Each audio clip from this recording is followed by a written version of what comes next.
আমরা যদি স্টলগুলো নামের দিকে তাকাই তাহলে দেখতে পাবো এগুলো সবই মানে বাংলার সাথে রিলেটেড, বাংলাদেশের ইতিহাসের সাথে রিলেটেড নামগুলো দেখে খুবই ভালো লাগলো। এই যে এটা মেবি জুলাই কেন্দ্রিক যে বিপ্লবটা হয়েছে সেই বিপ্লব কেন্দ্রিক একটা নাম হচ্ছে ওরা নির্ধারণ করেছে।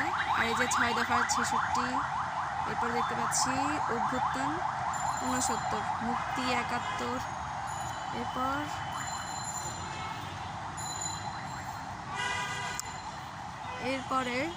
এরপরে আছে পলাশীর প্রান্তর, এরপর সিপাহী বিদ্রোহ, সাথে তারা নামের সাথে সালটাও যুক্ত করে দিয়েছে যেন মানুষের বুঝতে সমস্যা না হয় যে কোন নামের সাথে কোন ইতিহাসটা জড়িত, কোন সালের সাথে কোন ইতিহাস।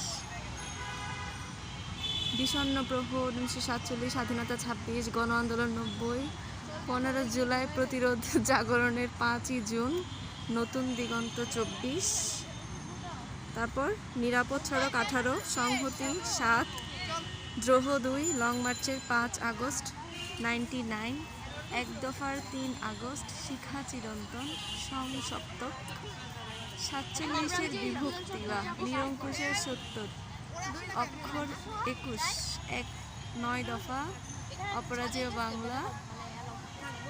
ওকে, এবার বিদায় হই।